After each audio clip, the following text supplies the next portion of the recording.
ఈ వేదిక అధ్యక్షులు సభాధ్యక్షులు దాస్యం లక్ష్మయ్య గారికి,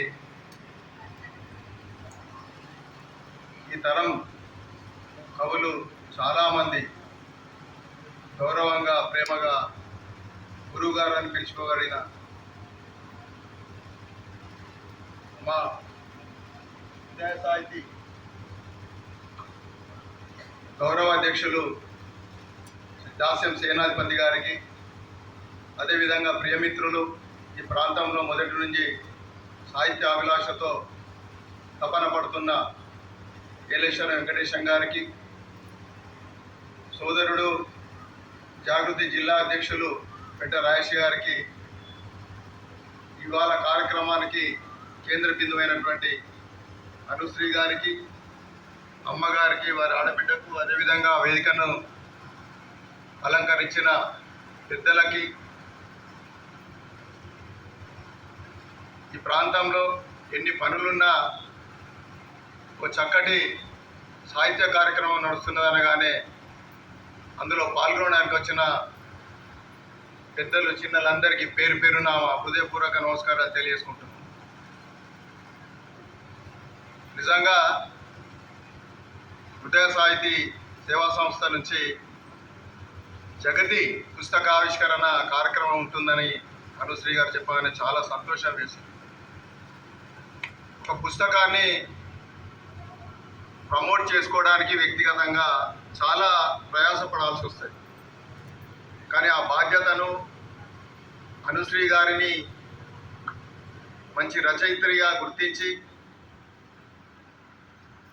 వారి రచనలను తమ వంతుగా ప్రపంచానికి పరిచయం చేయాల్సిన బాధ్యతను ఇవాళ నెత్తి మీదకి ఎత్తుకొని ఉదయ సాహితీ సభ్యులు ఎన్నుకోవడం నిజంగా అభినందనీయమైన విషయం. ఎందుకంటే అనుశ్రీ గారి శ్రీపదాలు సాహితీ వేదిక నడిపిస్తూ ఉన్నారు. అంటే ఇంకొక సాహిత్య వేదిక నుంచి పార్టిసిపేట్ నడిపిస్తున్న వారి రచనలని ఉదయ సాహిత్య వాళ్ళు స్వతహాగా వారంతా కవులే అయినప్పటికీ వారి రచనలను పరిచయం చేయాలని అనుకోవడం నిజంగా అభినందనించే విషయం, గర్వంగా కూడా అనిపించింది. ఇక అనుశ్రీ గారు సాహిత్యంలో బుడిబుడి అడుగులు వేస్తున్నప్పటి నుంచి పరిచయం. మా అదృష్టం వారి ఏ పని మొదలు పెట్టుకున్నా కానీ తప్పకుండా మొట్టమొదట క్లోజ్ ఫ్రెండ్స్కి, కుటుంబ సభ్యులకి చెప్పి చర్చించిన తర్వాత ఆ పనిని కొనసాగించడం. కెరటం తొలి కాపీ చూసినప్పుడే అనిపించింది తప్పకుండా అది సాహిత్య ప్రపంచంలో ఒక సంచలనం అవుతుందని. అదే జరిగింది. ఇవాళ అనుశ్రీ గారు పొందిన బిరుదులన్నింటికీ కెరటమే ప్రధాన కారణం. ఆ తర్వాత కథలు మనం చూసినాం, చాలా తక్కువ కథలు. వేద తర్వాత ఒక ఆధునిక యువతి నడుస్తున్న సమాజంలో, ఇంట్లో లేదా సమాజంలో ఎన్నో ఇబ్బందులను ఎదుర్కొని తన జీవనాన్ని, పిల్లల్ని ఏ విధంగా కొనసాగించిందనే దానికి రూపమే వేద. ఆశ్చర్యం అనిపిస్తూ ఉంటుంది. వేదాకి నవలకి జగతి నవలకి రాసింది ఒక్కరే అని చెప్పానంటే, వేదానేమో ఆధునిక సమాజం, ఇప్పటి పిల్లల మనస్తత్వాలు, మనుషుల మనస్తత్వాలను చుట్టూ అల్లుకున్న ప్రపంచం వేద. కానీ అదే కవయిత్రి నుంచి జగతి నవల సుమారు 100 ఏళ్ళ ఆనాటి స్త్రీల పట్ల కొనసాగించిన అసమానతలు, హింస, వాటిని కళ్ళకు కట్టినట్టుగా ప్రతి పాత్రలో పరకాయ ప్రవేశం చేసినట్టుగా వారు రాయగలగడం నిజంగా అద్భుతమని చెప్పక తప్పదు. ఒక కవిత ద్వారా మన భావ ప్రకటన 10 పంక్తులలో ఈజీగా చెప్పొచ్చు. ఒక కథ ద్వారా ఒక సందేశాన్ని వ్యాప్తం చేయవచ్చు.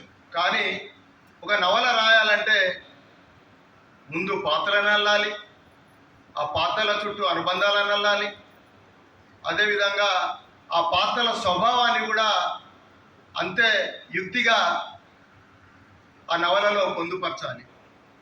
బిగిసడలకుండా, క్యూరియాసిటీ తగ్గకుండా పాఠకుడు నవల చదవాలంటే ఎంత ప్రయాసపడాల్సి వస్తుందో మనందరికీ తెలిసిన విషయమే. జగతి నవల చదివిన తర్వాత, మొట్టమొదలు చదివిన తర్వాత నేను వారికి చెప్పినది ఒకే ఒక అంశం. పాషాణ హృదయాలు కూడా జగతి చదివితే తప్పకుండా చెమ్మగిల్లుతారు అని చెప్పినాను. నేను ఇవాళ పుస్తకం నవల ఇవాళ ఆవిష్కరణ జరిగింది, కానీ తప్పకుండా నేను అన్నది మీరు ప్రతి ఒక్కరు గుర్తుపెట్టుకొని అనుశ్రీ గారితో మీరు ఈ తప్పకుండా మీరు పంచుకుంటారు. నేను అన్న దాన్ని ఏడిపిస్తుంది. ఇంత అన్యాయం జరిగిందా నాటి కాలంలో తల్లులకి అని అనిపిస్తుంది. ఆ చిట్టి మీదలో ఎట్లా ఒదిగినాయో కానీ ఎన్ని కళలు, ఎన్ని కవితలు, ఈ పుస్తకాలు నిజంగా శ్రీపదాలు సాహితీ అధ్యక్షునిగా, శ్రీపదాలు సమూహానికి ప్రధాన అడ్మిన్గా నాకు బాధ్యత అప్పచెప్పి నన్ను తన సాహిత్య ప్రయాణంలో నన్ను కూడా తనతో పాటు తీసుకువెళ్తున్నందుకు నేను వారికి సర్వదా రుణపడి ఉంటాను.